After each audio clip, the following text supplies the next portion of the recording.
Hello everyone. मैंने पिछले video में आप लोगों को बताया कि बिहार बोर्ड के क्लास 10th का जो न्यू एग्जामिनेशन पैटर्न है वो कैसा है, आपको कितने नंबर्स के एग्ज़ाम देने होंगे और आपको कितने % मार्क्स अचीव करने होंगे पास करने के लिए।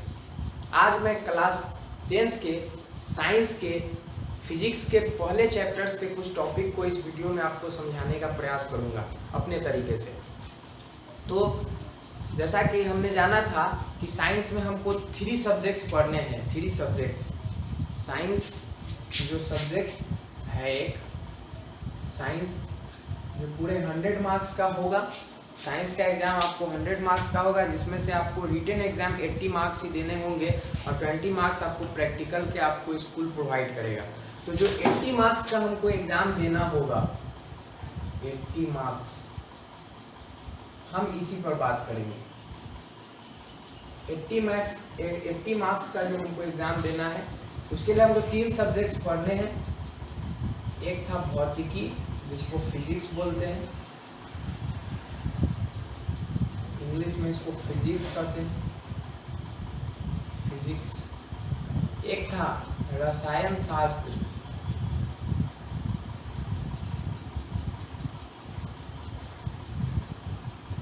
इंग्लिश में इसको केमिस्ट्री बोलते हैं,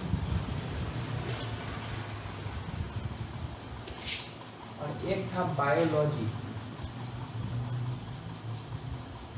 इसको एक था जीव विज्ञान, इसको बायोलॉजी बोलते हैं। तो इन 3 सब्जेक्ट्स को पढ़कर हमारे पूरे साइंस का एग्जाम होगा, वो 80 मार्क्स का होगा और क्वेश्चंस जो होंगे इन 3 सब्जेक्ट्स में से मिला करके आएंगे। तो आज जो वीडियो है हमारा ये, इसमें हम भौतिकी यानी फिजिक्स के पहले चैप्टर के बारे में पढ़ेंगे, जानने की कोशिश करेंगे। पहला चैप्टर भौतिकी का जो है उसके बारे में जानने का कोशिश करेंगे हम इस वीडियो में। सबसे पहले ये जो फिजिक्स है, फिजिक्स में हमको क्लास 10th में बिहार बोर्ड के लिए 6 चैप्टर्स पढ़ने हैं। क्लास 10th के फिजिक्स में हमको 6 चैप्टर्स पढ़ने हैं। तो उन 6 चैप्टर्स का जो पहला चैप्टर है उसके बारे में हम इस वीडियो में डिस्कस करेंगे। तो सबसे पहले हम लिखते हैं फर्स्ट चैप्टर।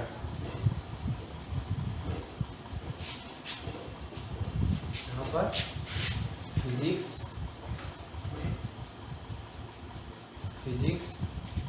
चैप्टर 1, फिजिक्स का चैप्टर 1, इसका नाम है प्रकाश का परावर्तन।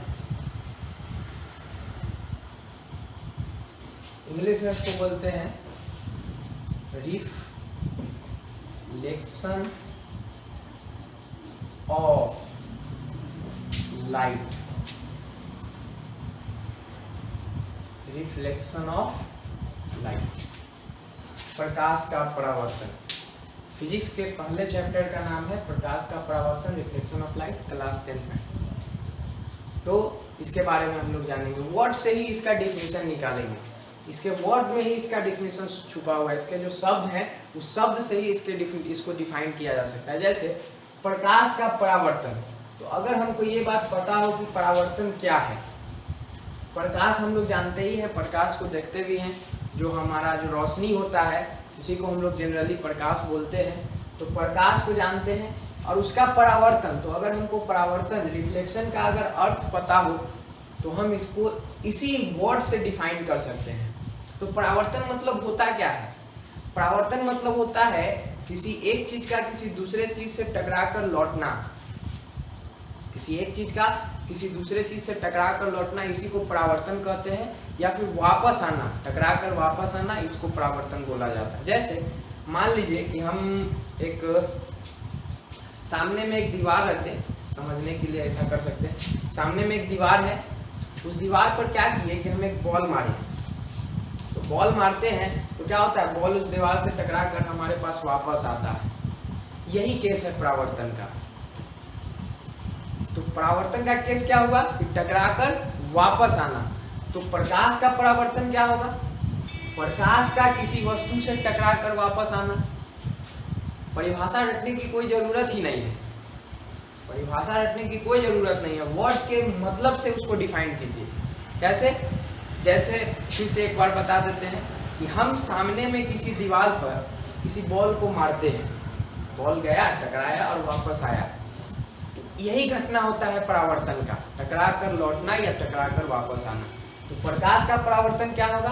प्रकाश किसी वस्तु से जाकर टकराएगा और टकरा करके वापस आएगा, तो इसी को हम लोग कहेंगे प्रकाश का परावर्तन। डिफिनीशन इसका लिख सकते हैं कि यहाँ पर प्रकाश का परावर्तन का हम लोग डिफिनीशन लिख सकते हैं कि प्रकाश का किसी वस्तु से टकराकर लौटने की घटना को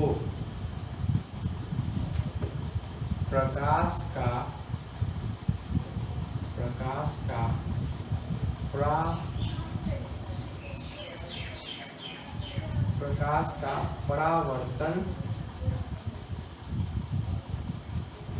कहते हैं। मतलब प्रकाश का किसी वस्तु से टकराकर लौटने की घटना को हम लोग क्या कहते हैं? प्रकाश का परावर्तन कहते हैं। मतलब प्रकाश जाएगा, किसी वस्तु से टकराकर वो लौटेगा, तो इस घटना को हम लोग कहेंगे प्रकाश का परावर्तन। जैसे मान लीजिए यहाँ पर हम कुछ रख दिए, एक शीशा रख दिए यहाँ पर, ठीक है, एक शीशा रख दिए, ये कोई शीशा है, इसका पीछे वाला जो भाग है उस पर जो है पेंट किया हुआ है, चांदी का परत चढ़ाया हुआ है या पेंट किया हुआ है, तो एक ही भाग है। अब यहाँ से क्या हुआ कि मान लीजिए यहाँ से कोई सोर्स है जहाँ से रोशनी निकल रहा है, ये कोई सोर्स है जहाँ से रोशनी निकल रहा है, तो यहाँ से ये रोशनी आ गया, इसमें टकराया, या फिर यहाँ पे ले लीजिए टकराया, तो टकरा करके ये क्या करेगा? ये लौटेगा, मुड़ जाएगा, घूम जाएगा, वापस आ जाएगा। ये देखिए, ये यहाँ से ऐसे जा रहा था, जाने के बाद ये टकराया, टकरा करके लौट के वापस आ गया। इसी घटना को हम लोग प्रकाश का परावर्तन कहते हैं। प्रकाश कहीं से निकल रहा है, ये कोई पॉइंट है, ये कोई सोर्स है जहाँ से प्रकाश निकला, तो प्रकाश निकल करके, लाइट निकल करके यहाँ इस शीशे पर जाकर टकराया, टकराने के बाद ये वापस इधर आ गया, तो टकरा कर लौटने की घटना को प्रकाश का परावर्तन कहते हैं। टकरा कर लौट गया, इसी घटना को प्रकाश का परावर्तन हम लोग कहेंगे। ठीक है, यही घटना हमारा प्रकाश का परावर्तन होगा, टकरा करके लौट जाना। जनरली क्या होता है कि साइंस में जो कुछ भी हम पढ़ते हैं वो हमारे जीवन में होता रहता है, हम उसको देख सकते हैं। तो इस घटना को भी आप देख सकते हैं। जैसे मान लीजिए कि आप शीशा पर ही देख सकते हैं। कोई ऐसा शीशा ले लीजिए जिस पर एक तरफ से पेंट किया हो, चांदी का परत चढ़ाया हो, सिल्वर का परत चढ़ाया हो, या किसी भी चीज़ से पेंट कर दिया गया हो, और एक ही भाग उसका काम करता हो, तो उस भाग पर जब रोशनी पड़ेगा तो आप देख सकते हैं। किसी भी अंधेरे में जाइए, अंधेरे में एक तरफ से रोशनी लीजिए, एक तरफ से कहीं से रोशनी आने का जगह लीजिए, उस शीशे पर वो रोशनी पड़ना चाहिए। तो जब शीशे पर रोशनी पड़ेगा तो आप दूसरे जगह पर उसका साफ परछाई, उसका रोशनी दूसरे जगह पर देख सकते हैं। आप लोग करते भी होइएगा। जैसे मान लीजिए स्टील का कोई बर्तन है, उसको आंगन में धूप में रखे तो वो चमकता है कहीं दूसरे जगह दीवार पर या कहीं पर भी। जब भी उस प्लेट पर रोशनी पड़ेगा और उसको आप कहीं पर किसी दीवार की तरफ घुमाइए तो वो रोशनी क्या करता है कि उससे टकरा करके उस दीवार पर चला जाता है, जिसके कारण वो दीवार चमकने लगता है, वो दीवार का वो भाग चमकने लगता है। तो यही घटना परावर्तन का है कि किसी वस्तु से टकराकर लौटने की घटना को प्रकाश का परावर्तन बोलते हैं। किसी भी शीशे वाले चीज को लीजिए, आप उस पर रोशनी डालिए और उसको किसी दीवार की तरफ या किसी चीज की तरफ घुमाइए, दीवार के जिस भाग पर वो शीशा, जितना शीशा होता है उतना भाग दीवार के भाग पर दीवार का कुछ भाग चमकने लगता है उस रोशनी के परावर्तन के वजह से, उस लाइट के परावर्तन के वजह से। लोग जिंदगी में इसको अपने डेली लाइफ में देख सकते हैं करके। तो किसी वस्तु से प्रकाश निकला, टकरा कर लौट गया, इसी घटना को प्रकाश का परावर्तन कहते हैं। होप कि आप लोग को समझ में आ रहा होगा। अब देखिए इसमें है एक चीज, प्रकाश, एक पॉइंट है प्रकाश, इंग्लिश में इसको लाइट बोलते हैं, ठीक है, लाइट। ये क्या है, क्या करता है? तो लाइट जो है एक फैक्टर है, एक कारक है। किस चीज का कारक है? तो ये कारक है जिसके कारण हम किसी भी चीज को देख पाते हैं। अगर रोशनी नहीं हो तो हम किसी भी चीज को नहीं देख पाते हैं।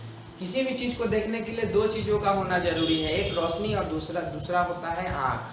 तो आँख हमारे पास है लेकिन रोशनी नहीं होगा तभी भी हम नहीं देख पाते। जैसे रात में बहुत ज़्यादा अंधेरा हो जाता है तो हमको कुछ नज़र नहीं आता है। तो पता ये चला कि प्रकाश एक कारक है, प्रकाश एक कारक है जिसकी सहायता से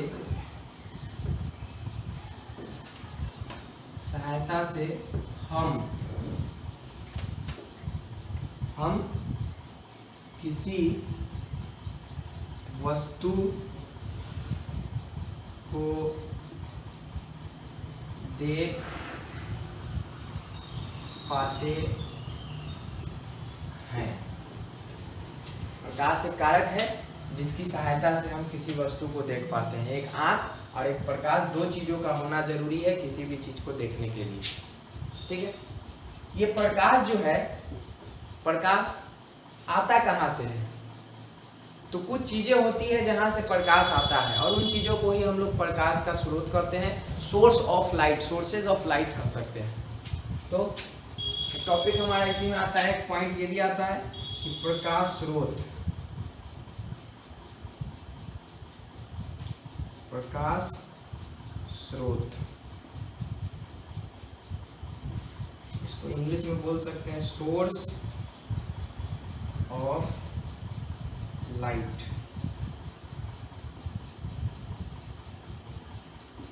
सोर्स ऑफ लाइट ये क्या होता है? तो जिस वस्तु से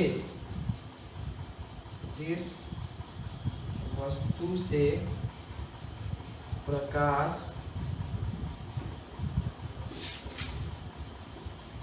निकलता है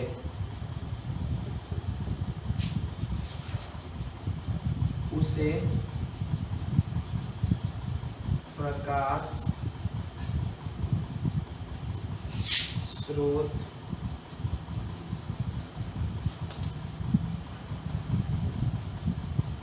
कहते हैं।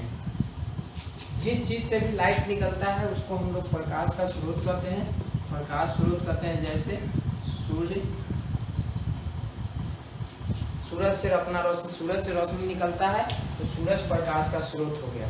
फिर चांद से अपना रोशनी नहीं निकलता है तो चांद प्रकाश का स्रोत नहीं होगा।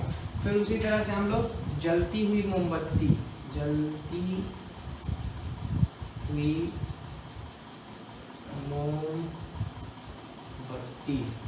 ये भी प्रकाश का स्रोत है क्योंकि जब ये जलता है तो रोशनी देता है।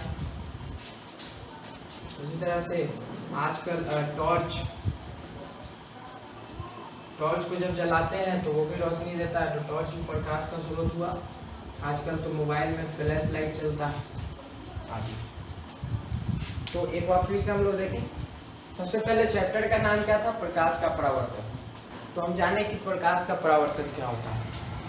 मतलब प्रकाश का किसी वस्तु से टकरा कर लौटना प्रकाश का परावर्तन कहलाता है। प्रकाश क्या था? तो प्रकाश एक फैक्टर था, एक कारक था जिसकी सहायता से हम क्या करते हैं, किसी भी वस्तु को देख पाते हैं। फिर जाने कि दो चीज़ों का होना जरूरी है किसी भी वस्तु को देखने के लिए, आँख और एक प्रकाश। प्रकाश स्रोत क्या है? तो जिस वस्तु से प्रकाश निकलता है, मतलब जिस वस्तु से लाइट निकलता है उसको प्रकाश स्रोत कहते हैं। जो भी चीज़ जो लाइट निकालता है उसको प्रकाश स्रोत कहते हैं। जैसे सूरज से रोशनी आता है तो सूरज प्रकाश का स्रोत हुआ। कहेगा चांद से भी तो रोशनी आता है, नहीं, चांद का अपना रोशनी नहीं है, चांद खुद से रोशनी नहीं निकालता है। जलती हुई मोमबत्ती, तो जलती हुई मोमबत्ती भी रोशनी देती है, तो ये भी प्रकाश का स्रोत हुआ। टॉर्च, ये भी जो है आपको प्रकाश का स्रोत है, टॉर्च को जलाते हैं तो वो भी रोशनी देता है, प्रकाश का स्रोत है। बल्ब, बिजली का जो बल्ब है, बिजली का ट्यूबलाइट जो है, उसको जब जलाते हैं तो वो भी रोशनी देता है, तो वो भी प्रकाश का स्रोत हो गया। तो जिस वस्तु से भी प्रकाश निकलेगा उसको हम लोग प्रकाश का स्रोत बोलते हैं। होप कि आप लोग को इतना चीज समझ में आया होगा।